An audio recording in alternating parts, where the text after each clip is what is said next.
பூக்களின் கருவறையில் பிறந்தவள் நீயா? பூவுக்கொரு பூஜை செய்ய பிறந்தவன் நான் இல்லையா?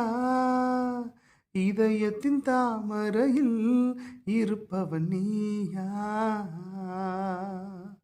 தாமரைக்குள் வீடு கட்டி தந்தவள் நான் இல்லையா?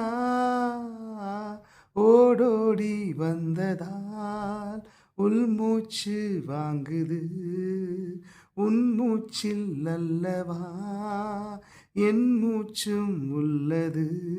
ஒன்றானது ஒரு காதல் தேவதை பூமியில் வந்தால், ஒரு காதல் காவியம் கையோடு தந்தால், கல்லூரும் காலை வேளையில்